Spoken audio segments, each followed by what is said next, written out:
Hello, everyone, and welcome to this radcast entitled Yamen's Challenge to Humanity. I am very happy to be joined by my colleagues and co-hosts, Michael in the south of France, and my sister, Hurricane Victoria in Oklahoma. How y'all doing today? Going on mute. Hello, so good to be here. Looking forward to the conversation we're going to be having.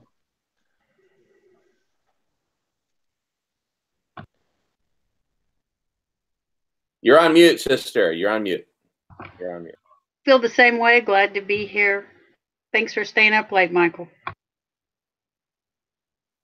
Yes, thank you so much, Michael. It's very late at night right now in the south of France. So without further ado, let's jump right in. So I'm going to lay out a proposed strategy for the future, and for transforming all that which needs to be transformed in order that we can save as much as we can save of life on Earth. But I want to make this part of a challenge. And my challenge is, if you have a better overall strategy, whoever you are, wherever you are around the world, listening to this, watching this message, if you have a better strategy for how we can save as much life on Earth as possible, please come forward with it. You can write a comment about it, so put a link to it, whatever it is. And of course, we'd love to have a conversation, because what better than to take all of these different strategies and bring them together. But I'm posing this as a challenge, partly to kind of wake people up, because we all need to challenge ourselves and each other with the question, what do we do in the midst of what's happening and what appears to be coming? Excuse me. So that's the challenge. And now I'm going to say something playful, so please don't take too seriously what I'm about to say. But this challenge brings with it a threat. Oh! And the threat is, I am threatening to release one video per day. One video per day, until I receive a serious contender to the challenge, right? A serious proposal that says, hey, I've got one better, or one that should be considered, or whatever. Until that condition is met, I will release one video per day. Oh no. Anyway, but seriously, one video per day, including but not limited to about 10 series that have never, 10 episodes that have never been seen before of the series, The Guy Fawkes and Jamen Show. So brace yourselves for a video a day until we come up with an even more compelling, or at least, equally compelling, or at least something that we should have at the table. And then I will be happy to share that with the world, and any and all serious proposals for what we should do, I'm happy to share with the world. And of course, that's what radical collective intelligence is all about. More on that later. But first, to address the what is our guiding criterion here? I say that it should be that we should save as much as possible of life on Earth as we can, with emphasis on the diversity of life, right? So not necessarily to save as many humans as possible, that would be one possible criterion or objective, but rather to save as much of the diversity of life as possible. And, that's a tall order, given how badly we have mistreated Mother Earth. But I nonetheless admit that should be the criterion for what is better. And that, of course, needs to be made more precise, and I'm all for that. I just don't want to rat hole on that. I want to get to what is the strategy that I propose. But before I get to that, is there any questions or comments about the criterion or the challenge that I'm posing? Nope. Okay. All right. So what I propose, and I'm actually going to read from some stuff I've got written here that I prepared.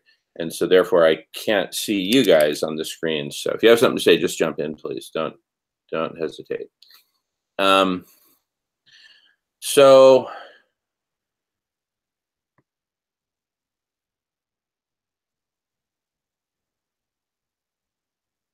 the strategy that I'm proposing is completely consistent with the laws of marketing, and I point to the 22 Immutable Laws of Marketing, the book. And that this strategy bifurcates something very, very important that previously was not even thought of as a thing because it was so all-pervasive. And that thing is our present modality of life, which I don't even have a good name for, but it's characterized by, the following things. The usual suspects: separation, fear, including but not limited to fear of scarcity, and all the different fears: fear of isolation, fear of death, fear of whatever. All those fears, but especially fear of scarcity, but by no means limited to that. All those fears lead to the ego as a protective mechanism, and hoarding also as a protective mechanism. And so I don't even know what to call this modality that we're in. But what fundamentally needs to happen, I believe, if we're going to survive and if we're going to promote the survival of life, period, is we need a radical transformation in that very modality. But in the present modality, what should we call it? Help me out, you guys, if you can think of a name for it. But let's take a minute and just contemplate. What is our present modality, right? We could just call it that of the horde, right? Because we're constantly hoarding as like the primary modality of civilization. Right. Well, hoarding is the measure of success as well. It's how we measure each other's success. Yeah. Well, what's our net worth, right? So okay. So I'm good with calling it the horde or the hoarding. So we talk about the mode of production or the modality of the economy as an economy of hoarding, and that's a great place to start in terms of talking about transforming our modality of life. Is transforming the economy, which is all that pertains to the home, if you go back to its root, ecos, or eco. So transforming our economy from an economy of hoarding, where hoarding is the objective, to an economy of sharing, where we make basic human needs, basic human rights. And so one of the things that we've been promoting, there's really two main things that we're promoting. And I don't want to throw anyone else under the bus, so I'll just talk about from my perspective. But really, I'm heavily influenced by Michael, who has taught me many, many things over the years, and more lately by my sister Hurricane Victoria, my Queen Melianor, and many others, too numerous to name. But I just want to acknowledge this ain't all coming from me. In fact, I sort of feel like a channel in a way, where I'm channeling a lot of these great ideas and inputs. So I thank you all, everyone, for your inputs. So there's two fundamental things I want to really promote right now. One is radical collective intelligence, which basically makes us smarter by many orders of magnitude, relatively quickly, to the extent that we, humanity, embrace it as a possibility and jump on board and actually participate in it. The other thing that I'm promoting is what you could think of as, what is the objective? What are we trying to achieve? And what I propose as the objective is essentially a utopia, a utopian world. And not to say that, this idiot Jamen thinks that we can get there tomorrow. That's not what I'm saying. What I'm saying is let's choose utopia as a true north and strive to get as close to that utopia as quickly as possible. And that utopia is characterized by compassion towards each other, compassion towards Mother Earth, compassion towards all species, ecosystems, and life-supporting systems. And notably, in terms of urgency, the Arctic ice. We need to refreeze the Arctic with tremendous urgency. Nothing is more urgent than that, because to quote or paraphrase rather the president of Finland in a joint press conference with President Trump, who did not support the following statement, but the president of Finland said unequivocally, if we lose the Arctic, we lose the planet. And spelling that out a bit more, what he really means to say is we lose habitat for humanity all around the world because of the catastrophic acceleration of abrupt climate change that losing the Arctic ice would cause. That simple. So we need to refreeze the Arctic with tremendous urgency. That is part of this direction of compassion, having compassion towards, again, Mother Earth, all of her children, all of her species, ecosystems, and life-supporting systems, such as the Arctic ice. So that needs to be the objective, the goal of our new transformed modality of life, right? So away from this modality of hoarding to a modality of compassion for each other, for Mother Earth, et cetera, et cetera. So how are we going to get there from here? I'll talk first about the sort of a view, just a glimpse, just a little glimpse into the utopian economy of the future and how this represents for us, in addition to a picture of what the utopian economy of the future looks like, an organic bottoms-up pathway to get there, which is equally important.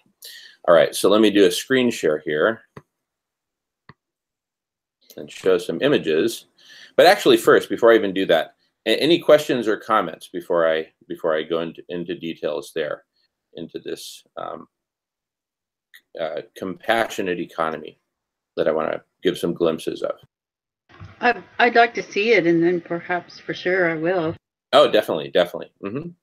All right. Well, feel free to jump in anytime. When I do screen share, I can't see you guys, so just please jump in. All righty. So, the compassionate economy that we are proposing, and this is something Michael and I co-created, there is a standard at the heart of it called CCC, which stands for Certified Compassionate Companies, which abide by 3 fundamental rules. Number 1, they must donate 100% of their profits to eradicating hunger as the first objective to achieve. Immediately thereafter, additional funds would go to such projects as refreezing the Arctic, though I would actually posit that this whole framework needs to be re-examined in the face of the urgency of refreezing the Arctic. But that's a relatively moot point, because it's not going to take that much money to end world hunger, about $50 billion per year, which is a tiny drop in the bucket. It's about 1% of the global economy. The second is that the company be socially transformational in everything that they do. And the third criterion is that they be ecologically regenerative in everything they do, not just sustainable. Sustainable essentially means treading water or sustaining the position that you're in. Regenerative means healing and improving. But let's focus for a moment on the objective of ending hunger. So the profits from CCC companies would go to institutions such as the community cafe. By the way, I'm hearing some echo in the background. If y'all want to mute your microphones, that would be awesome. So here we are piloting, prototyping the community cafe in Rosamond, California. We fed the whole town on their annual Parade of Lights on December 5th, 2015. So it was just a really amazing community event. And I just want to mention, the objective was to feed everyone. But we had the unintended, well, it was actually intentional, but let's call it for the moment, the unintended consequence of also creating community and bringing people together. And it's really an amazing thing.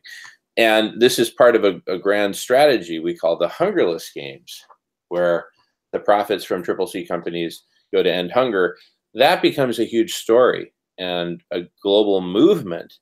And suddenly everyone needs to buy Triple C, right? You know how like with foods, there came a point where everyone suddenly needed to be buying organic, especially people with little kids and whatnot. They all had to buy organic. Well, likewise with Triple C. And so this creates a virtuous cycle. Now, the first Triple C company is none other than Sato Hemp, a hemp fashion house based in Japan, led by my brother, Mr. Takuya Sato, who leads the hemp industry in Japan. He is the hemperor of Japan. So fueled by, and he's an amazing person, an amazing leader, and a super nice guy, extremely compassionate. And so, you know, what better legacy? They're multi-generational, literally going back over over a dozen generations, back to the Edo period.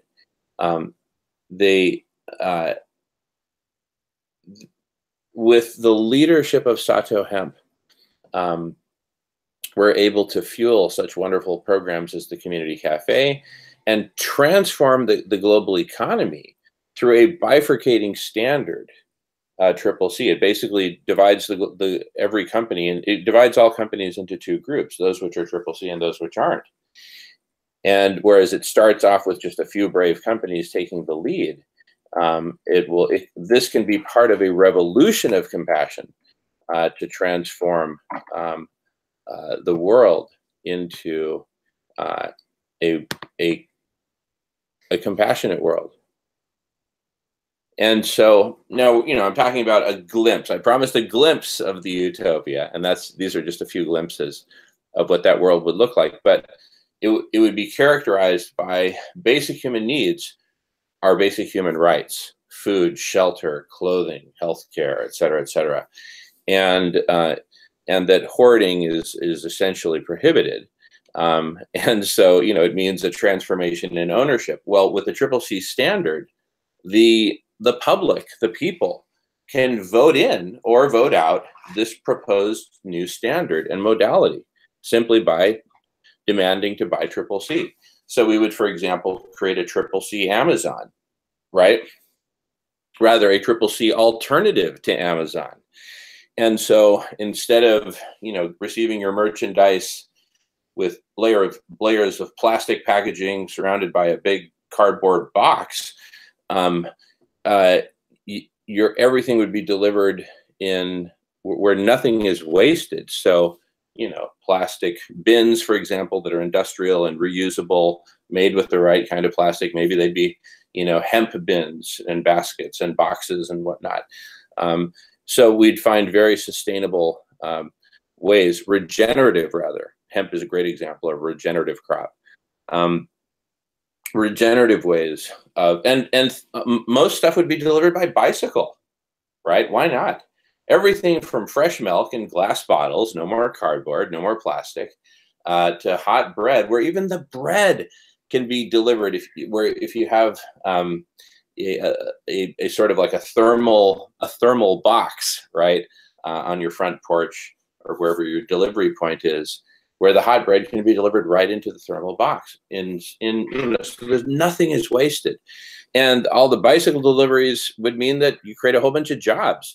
And sure, you're going to pay a little more, but just like with certified organic, right? There, the motivating factor was my health, but it was also largely an image thing.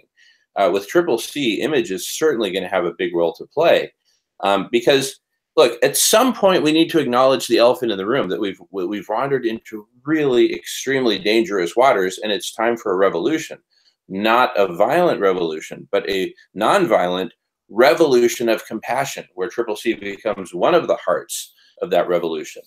And another great heart of the revolution is Radish, Radical Collective Intelligence, which I'm happy to talk about, or not, because, you know, there's other great videos that talk about that. So I don't really want to delve into the depths of that. I just want to point to the other videos on this channel, particularly the most recent introduction to Radical Collective Intelligence. So anyway, I'm going to go on mute because I've said quite a bit. Love to hear from y'all. Michael and Victoria.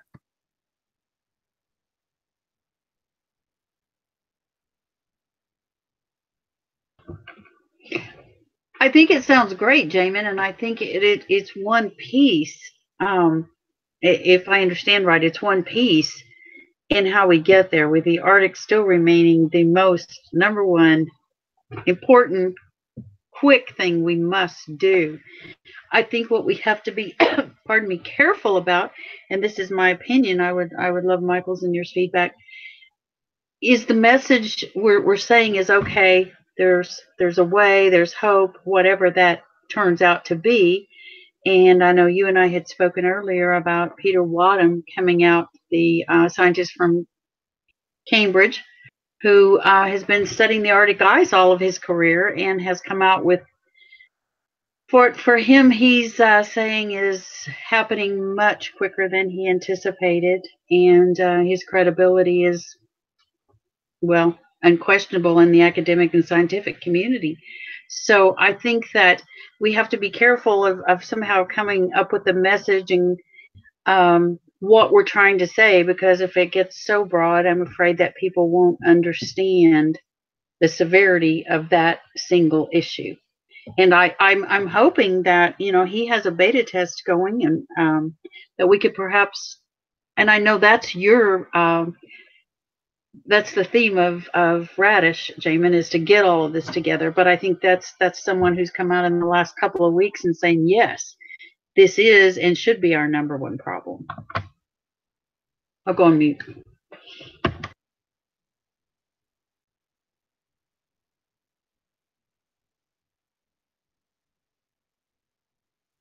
Great stuff, sister. Thank you. So what I'd like to talk about, I mean, indeed, what could possibly be more urgent than what we're facing right now? The possibility of losing the Arctic ice and losing that mirror that reflects the sunlight back into space, particularly during the summer months, and also that bank account of ice for absorbing heat, particularly in the summer months. So all that is at risk right now. Yeah, more and more people are coming out, but I think collectively as a species, we're still sleepwalking on these vital issues. It's just the reality of it. We haven't really made that transition. And even folks like us who get it, in a sense, we live in two worlds, because when we're out in public and, at the workplace or at the restaurant or whatever, we don't really wear this, and share it vocally and publicly. It's more something we talk about still, in these, well, here we're talking about it publicly, and that's part of the point of everything that we do, or that I do, is to get it out there, and make it. Yeah. Mm-hmm. No, I didn't mean to interrupt.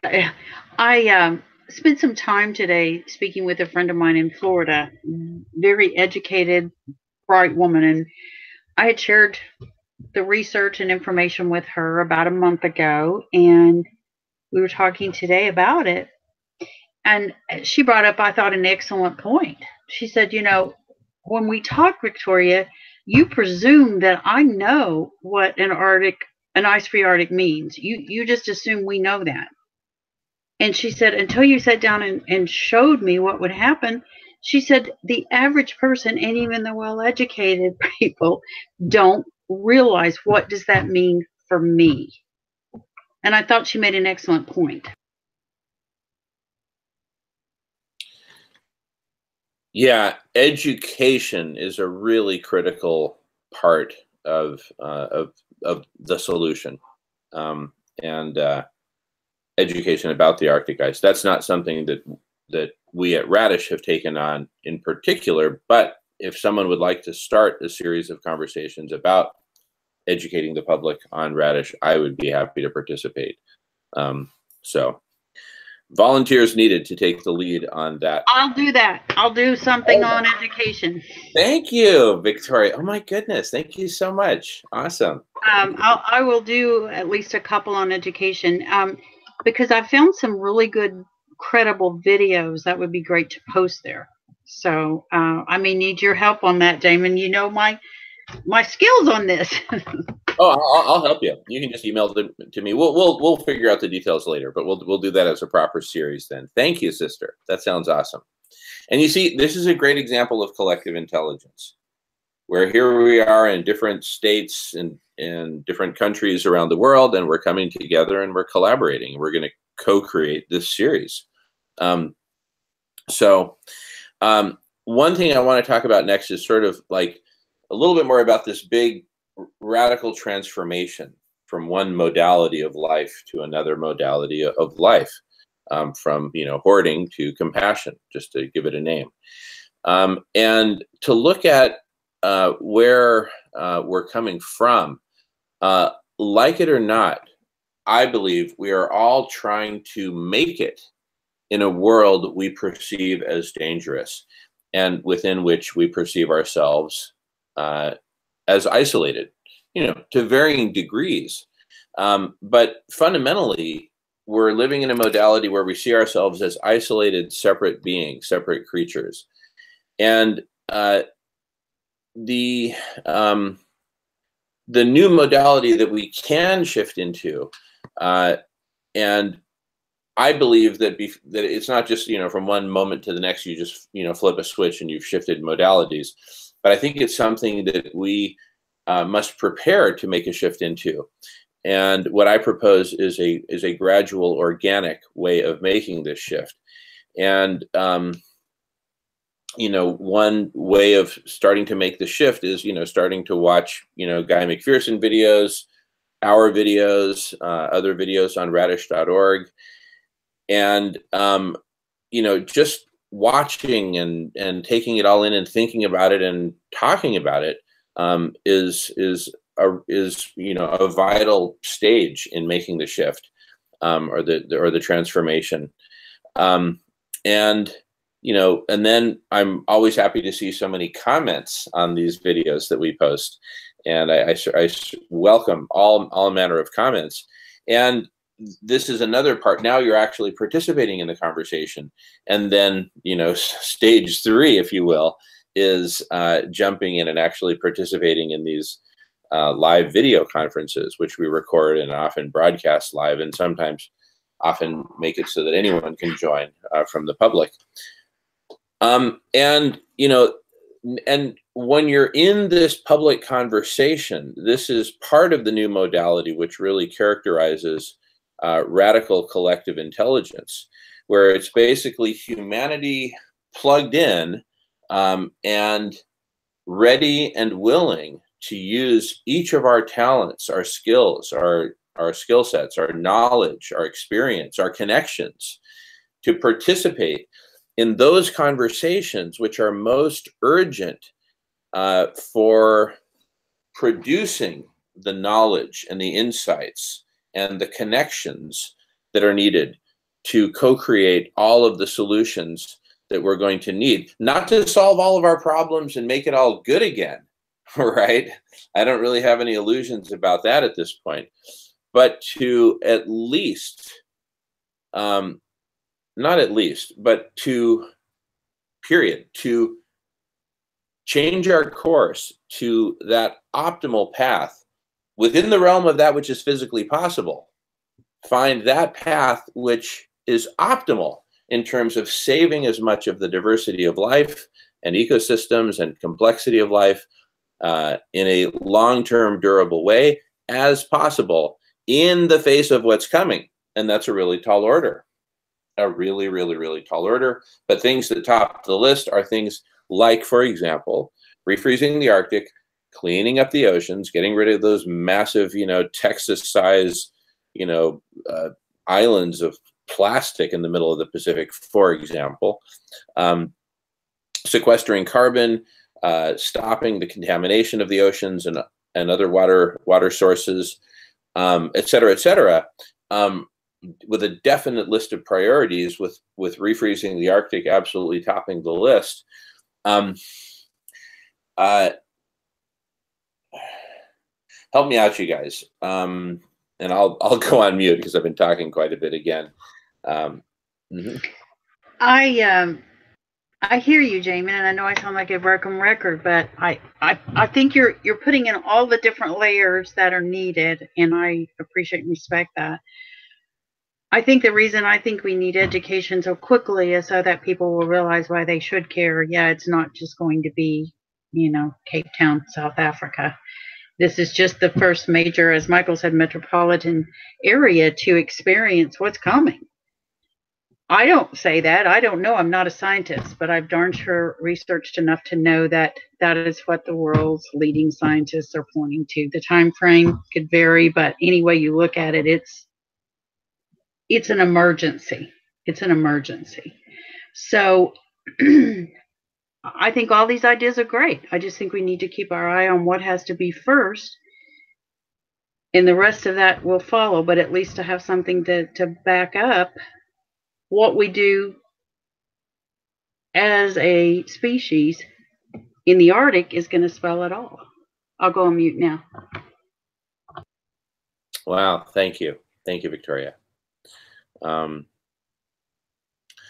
So, what I'd like to do next is maybe just take about like 5 minutes and give just a really brief overview of radical collective intelligence, because for me, that is so central to giving us the capabilities that we need, the technological capabilities, the information capabilities, the communication capabilities, and really the co-creation tool set, so that we, humble humanity, I would say humbled by our mistakes and the obviousness of our mistakes, humble humanity can really get a leg up on our old modality, help us make the transformation of modality itself, and at the same time figure out lightning fast how we're going to refreeze the Arctic by this summer, which may seem impossible, but in the old mindset, it may be impossible. But in the new modality of life, it is absolutely possible. So, well, and we're also finding out that other people like Wadhams are working on it. So there's more brain power to it. And there may there may perhaps even be more out there that we don't know about, right? absolutely. In fact, the best way to lead a parade is to find a parade and walk in front of it. This is a parade that's all moving in the same direction, but we don't know about each other, right? So here we are, setting off. And I think that's going to be one of the most exciting things about it is I just can't believe this information about Wadhams and what he's been working on and what your ideas are. I mean, who knew? Obviously, a lot of people, because the web's alive with it the last week, had no idea that he was working on some things. So I think, again, that's what it can do. It can find other parades that are going on we didn't even know to watch. Exactly. Absolutely. So anyway, that brings us squarely to radical collective intelligence, where we seek to bring together all these different parades, all these different work streams that are all ultimately leading in the same direction, which is the preservation and ultimately the healing of life on Earth. I'd like to, give this real brief overview, and just feel free to jump in, you guys, with any questions or comments, because then I want to get back to the kind of the broader discussion. But I did promise that two big things that we are promoting are a transformation to a compassionate economy, and also radical collective intelligence, which is a new level of thinking. I apologize for the cannot being two separate words. I recently learned that the convention is to have it as one word. But anyway, we cannot solve our problems with the same level of thinking that created them. We need a new level of thinking, and that's exactly what radical collective intelligence seeks to be. And in the longer introductions to radical collective intelligence, you'll see this video played. But the basic idea is that if you have a goal, such as removing ice from power lines, you can then break that down into ways of achieving that goal. And then these ways, like shake the lines, can further break down into what I call sub-ways, different options for shaking the lines, and then even sub-ways. And then, so top-down thinkers would have come to have conversations on Radish to really break out this taxonomy, this top-down taxonomy for any given goal that we want to achieve. Meanwhile, bottoms-up thinkers would be identifying resources and finding ways to combine resources. And then when appropriate combinations of resources start to rub elbows with these pathways to achieve the goal, whole solutions start to emerge. I'm going to use this one just as an example, as a hypothetical example, not that it's a good solution at all, in my humble opinion. But to remove ice from power lines, one way is to prevent ice from forming in the first place. And one way to achieve that is to apply chemical treatment to the lines. And then you could use, as a combination of resources, a helicopter and a de-icer to do that. Again, not a good solution, but a good example of a combination of resources applied to a pathway that, wouldn't be the first thing I would think about. Removing ice from, well, you shake the lines, you warm the lines. Oh, prevent the ice from forming in the first place. See, that took a radical step in thinking in relative to how the goal was stated. But anyway, this methodology of breaking down a goal into different ways and subways, and then combining those with combinations of resources to form solutions, that's at the heart of it. So in our case, what is the goal we want to achieve? And think of this again as like a true north utopian direction, a whole world. So what does it take for our world to be whole? Well, we need wholeness for people and wholeness for the planet. And then that branches down. Again, a taxonomy. You see how this is like an inverted tree, where now you have these medium-sized branches, being the physical needs of people, the social/spiritual needs of people, and wholeness for the planet, breaking down into wholeness for air, wholeness for water, wholeness for land, for ecosystems, for species, etc.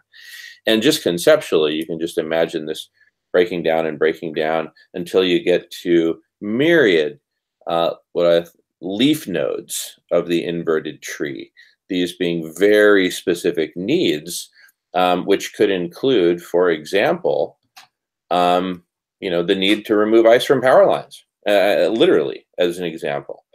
And so now just imagine a whole bunch of these,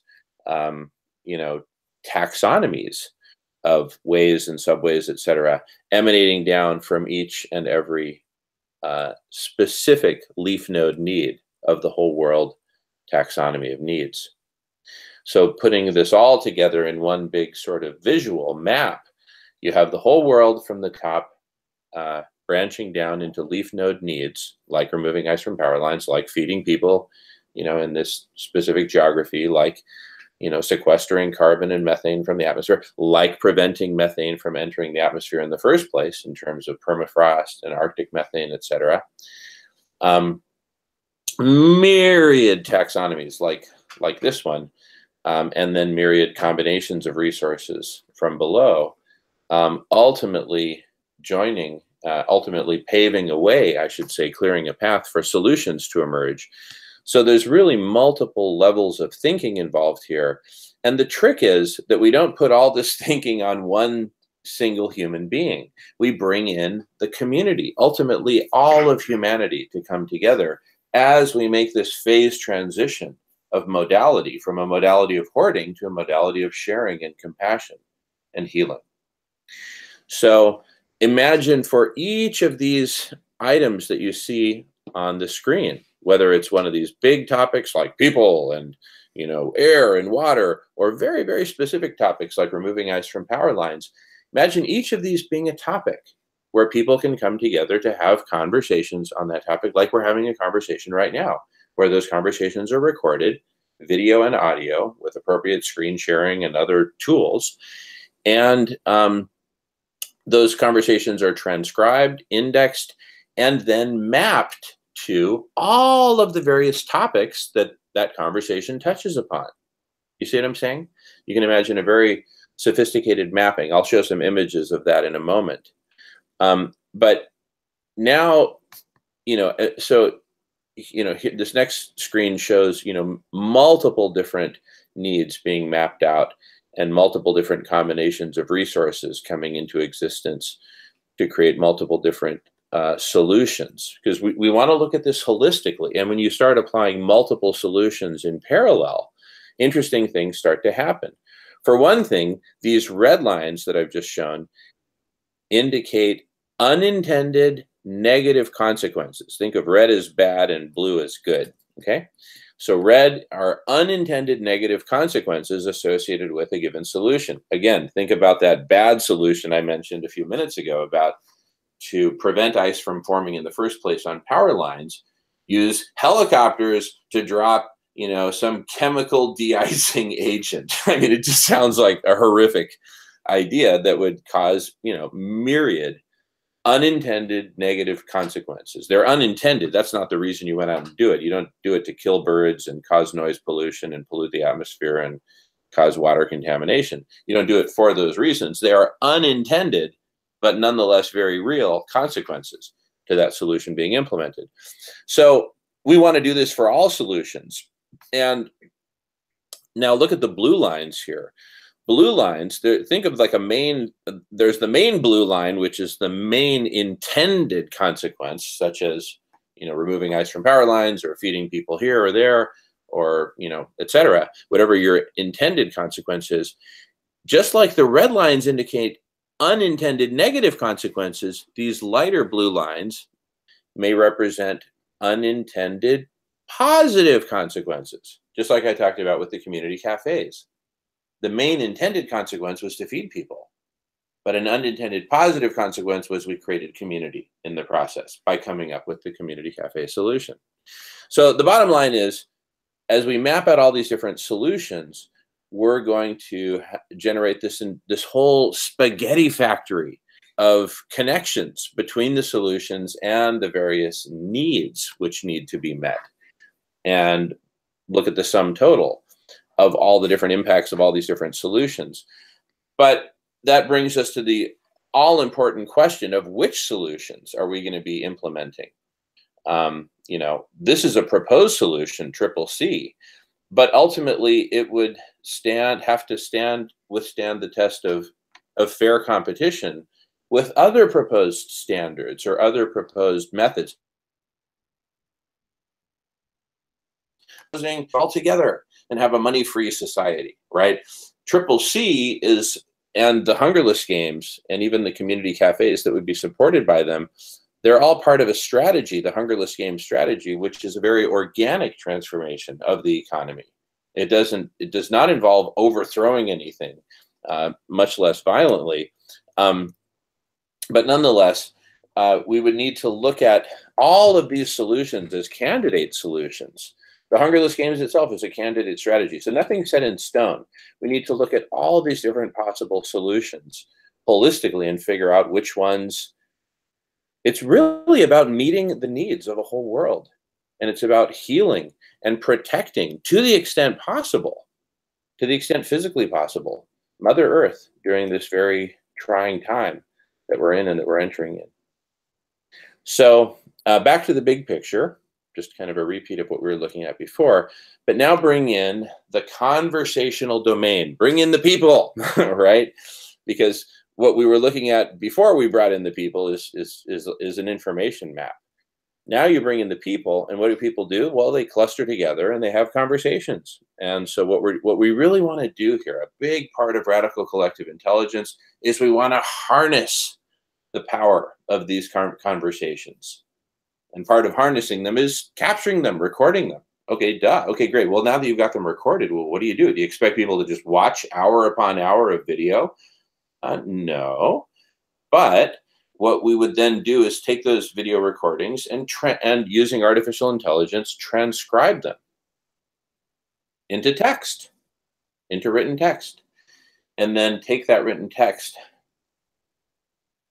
and index it, which is what Google and Bing and other search engines do, index it, and then map that text to, remember how I talked about a few minutes ago, how every single point on this middle pane here, this information map, every single point here, whether it's a tiny leaf node or a big solution or a resource or anything, is a topic.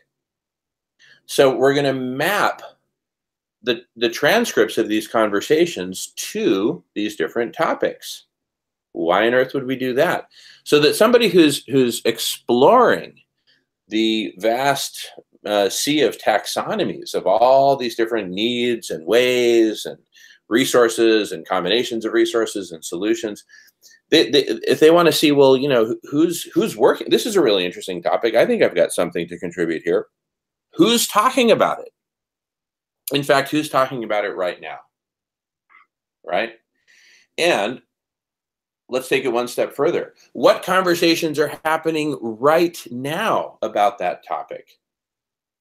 And what is the state of that conversation? Using layers of artificial intelligence, including natural language processing, we will be able to build and deploy layers of artificial intelligence, which will be able to extract from these reams of pages of conversational text, extract the essence. What are the topics? What are the new elements or new proposals that are emerging? You could sort of look at it, imagine a screen where everything new just pops on the screen right at the top, kind of like a stock ticker stream of data or something. And you know, you can pause it, slow it down, speed it up, go back in time, and just see what that history of developments have been in a given conversation. And of course, many of these conversations will generate new ways and subways and sub-subways of achieving a certain need. New combinations of resources, think inventions, certainly new solutions. So the mapping of the conversational domain to this grand information map in the middle here, let's call it the whole world map, just to give it a name. This mapping is crucial.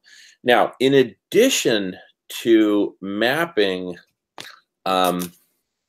conversations to the whole world map, toposphere of topics, we will also map all academic documents, all peer-reviewed academic journal articles from all fields, from all disciplines, from all time.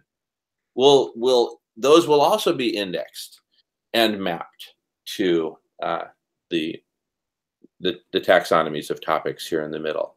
That's huge. That's really huge. Oh my goodness, absolutely. And not only academic journal articles, all Wikipedia articles, all media articles across newspapers and magazines all around the world in whatever language and for all time, all books, all blog posts, you name it. Because we've got the computational resources. I think it's going to take us breaking out the big guns in order to generate the level of intelligence needed to generate all the solutions that we need. Look, ultimately the rubber hits the road with solutions. And so sometimes, like for example, imagine there's a solution that's sort of either beckoning or forming right here in the middle, which I've highlighted in yellow, right? And through pattern matching, you know, let's say this is, thin film reflective material geoshading for the Arctic region, which is one thing I've proposed. Maybe other people have proposed it, I don't know. And the reason I don't know is because that part of Radish hasn't been built yet, but we need to build it as soon as possible. And we're actually open sourcing the development of Radish, but that's a side note, a very important one. But back to the solution.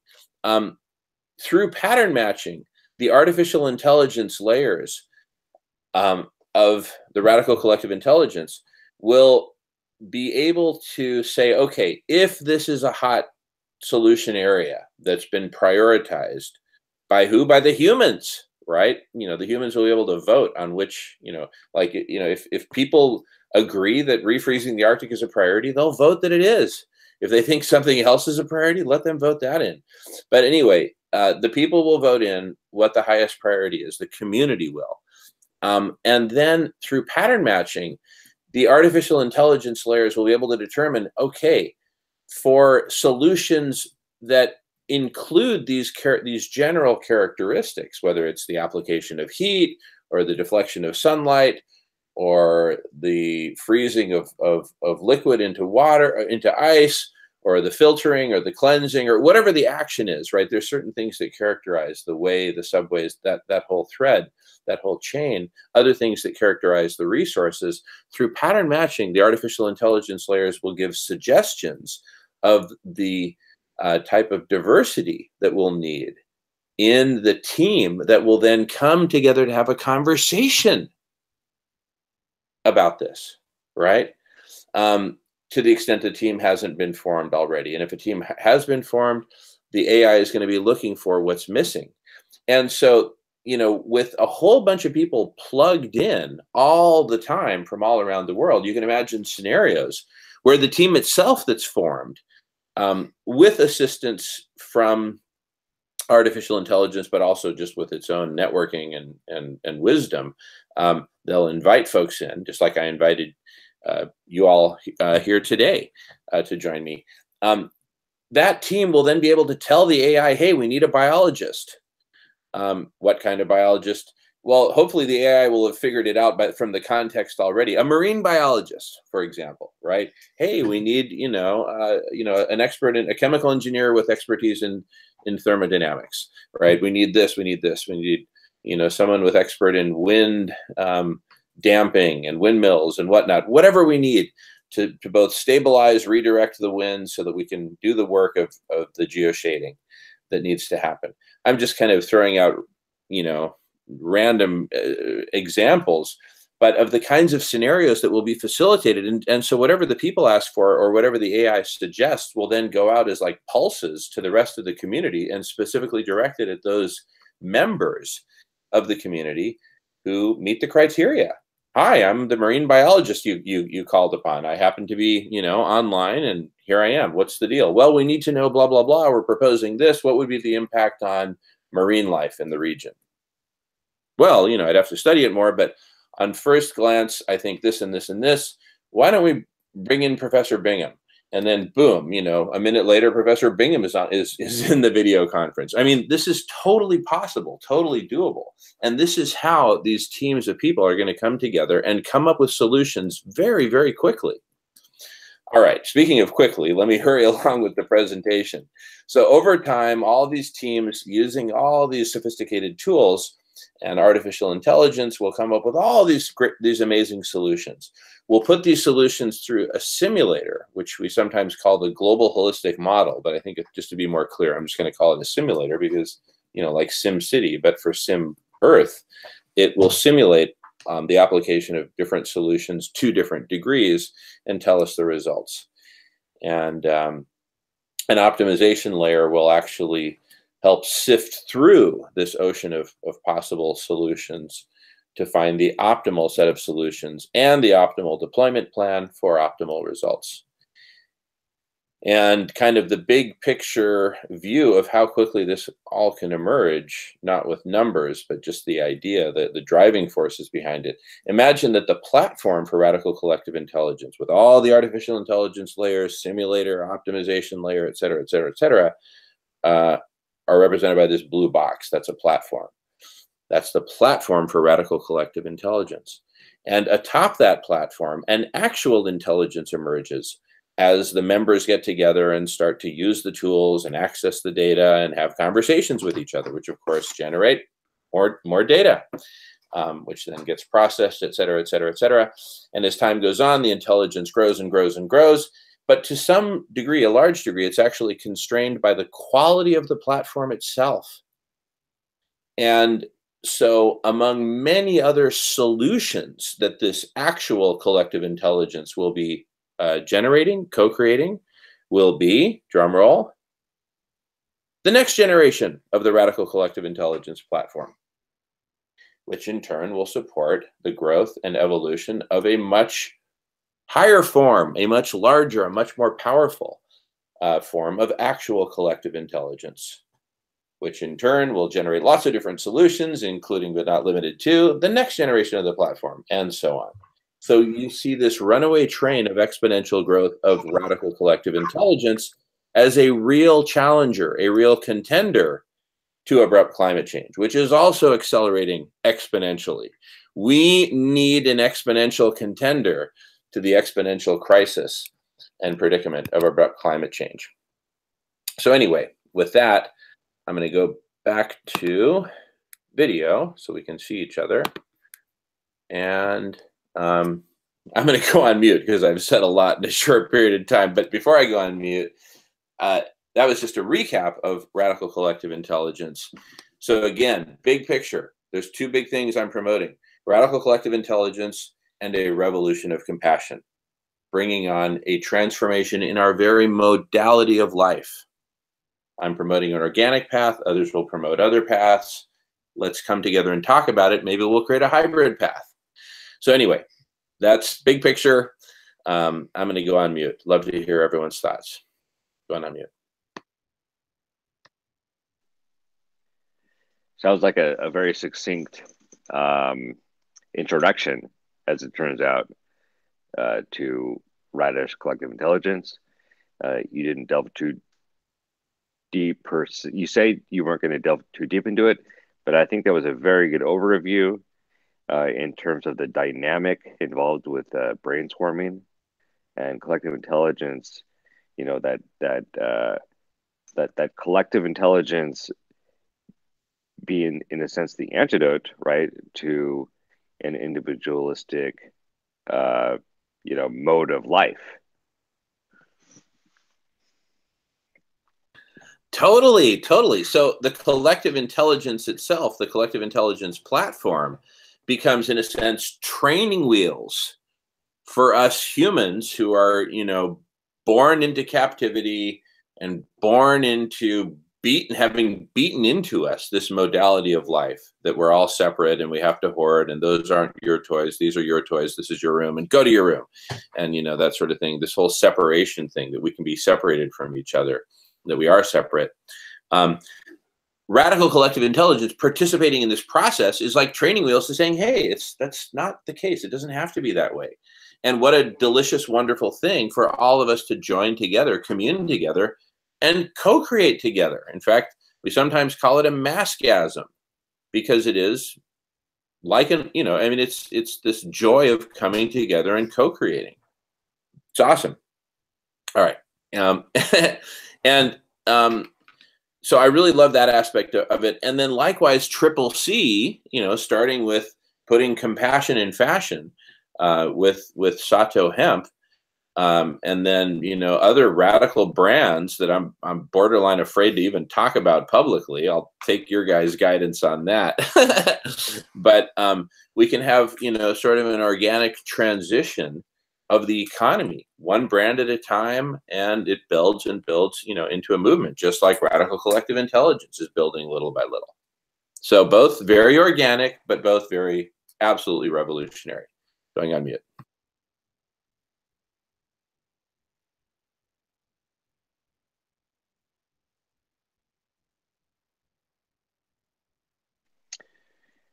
Well, let's assume that it is. Let's assume that the melting of the Arctic and climate change period is exponential. Then the only possibility is for an intelligence, actually, right, that can propose any number of solutions to counter the exponential nature of the change. We can't just continue at this rate. There's got to be a breakthrough and acceleration, and it seems like the synergy of different sets of solutions coming together, right, is our best shot, right?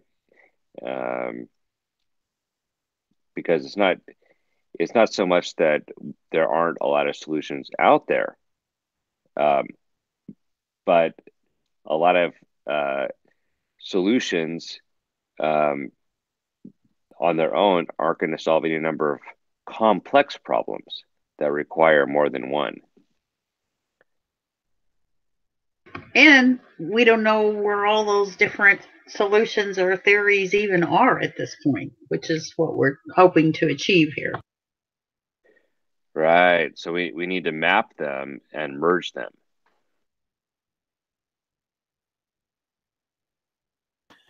Map them, evolve them, perfect them. And yeah, go ahead, Victoria. No, absolutely. All of those things. Map them, emerge them, develop them. I mean, and I know Jamie will say I'm a broken record, but time is of the essence. It's absolutely, it seems like the Matrix that we're sitting here talking about what the major scientists around the world are saying we're facing. It's easy to push it back because it is so unreal, surreal, all of those things. But I don't see how this model couldn't be helpful.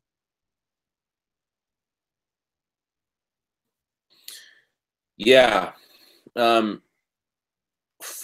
Almost 4 years ago, Michael and I set out to architect, design, and ultimately build, a holistic set of solutions, including radical collective intelligence, including solutions for economic transformation, political transformation, like voice and vote,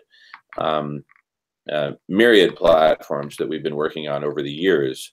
And but I must say, the melting of the Arctic ice has really pushed our work to a whole new level, and a whole new level of urgency, where we can't just, from a commercial, think economy of hoarding, from a commercial software perspective, what I'm doing is ridiculous. I'm just completely open sourcing my entire project, getting my whole team on recorded video conferences. We'll soon be recording our development and design and development meetings, including our team that's in India. And they've all agreed to it. They're excited about it. So we're changing all the rules, breaking all the rules, writing new rules, doing whatever it takes. I've seen that you're doing that, and that's bold, Jamen. I admire it. Thank you. Yeah, it's but the thing is, we're out of time. We need to refreeze the Arctic by this summer at the latest. And I think it's I didn't know that about you and Michael, but that it had gone that far back. But I think it's so easy when you care. You care about people, you care about the environment, you care about animals, you care about a lot of things, and I think most humans do. It's so hard to not be pulled by all the things we see that are needs, and they should and need to be addressed. But I think what I keep bringing it back to for me is if we don't figure out the Arctic, it's all of that's for naught. So that's where the urgency keeps coming back for me. Yeah. Yep. So so just to give people kind of a glimpse of where we're headed with Radish, we are, of all the stuff that I've shown up on the screen, you could think of the three panes on the screen, from the conversational domain on the left.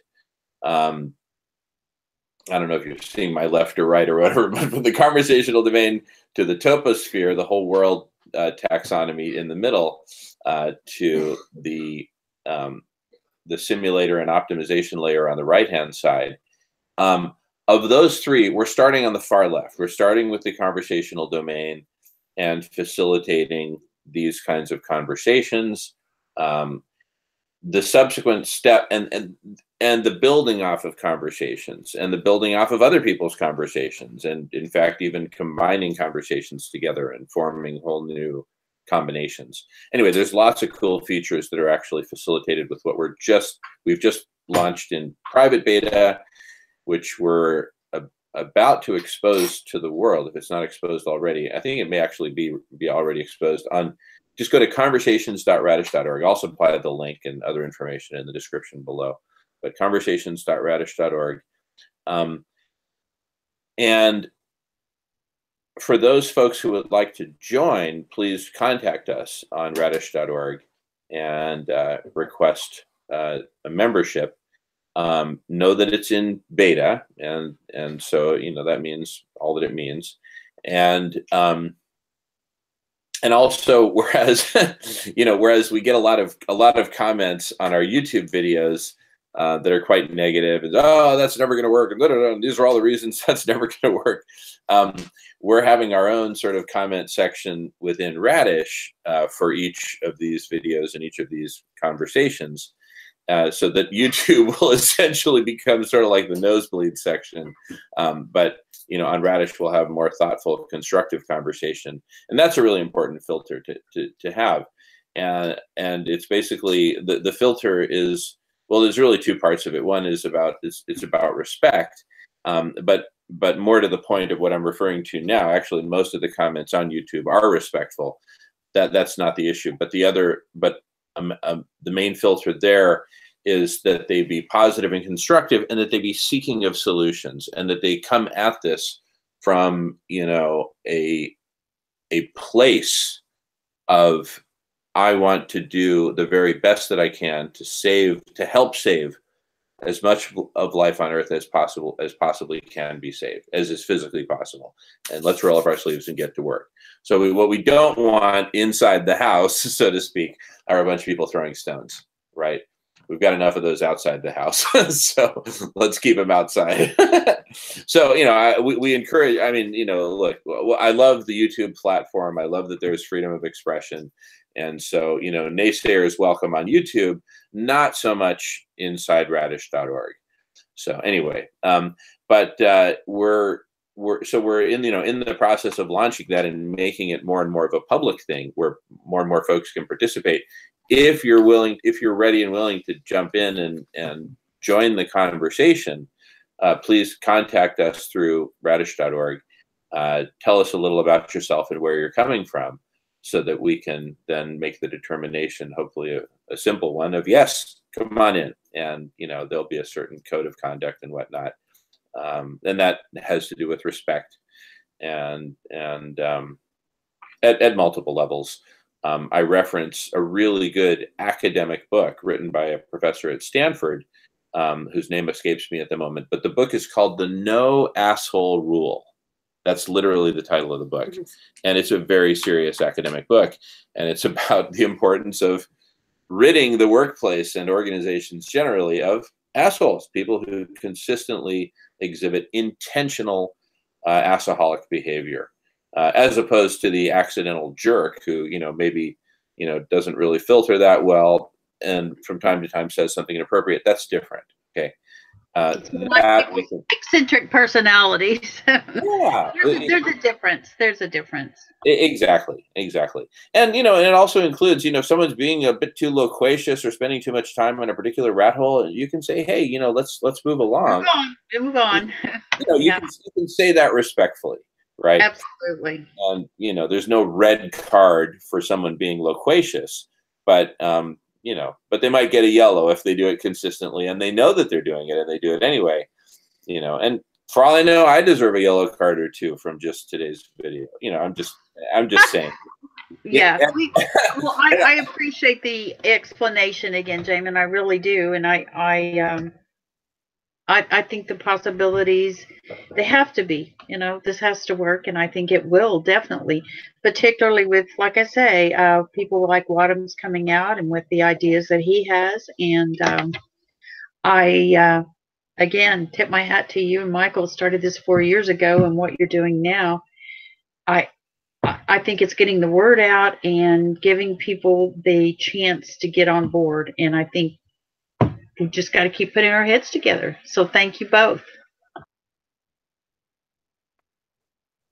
Absolutely. Absolutely. Well, thank you. Good. Yeah, good to meet you too. And there's so many contributions, right, that are to be made. And the first thing is to just show up. So thank you so much for showing up. That's such an important contribution. I'm also going to be jumping off here at this point. But before I do, anybody have any last words? My last words to you, Michael, are thank you for everything that you're doing and being for the world. And I want to make a blanket invitation to everyone to please spread the word about this topic. It doesn't cost you anything to spread the word, and certainly no harm is going to come of it that I can see. If I'm mistaken, please let us know. We'll certainly change course if we find that out to be the case. But even if you don't agree with what we're saying, if you don't agree with any of our premises, our fundamental premises or assumptions, spread the word anyway. You know, if for no other reason than saying ha ha ha, that's, you know, that's impossible, but ha ha ha, you know, it's worth a good laugh, whatever, right?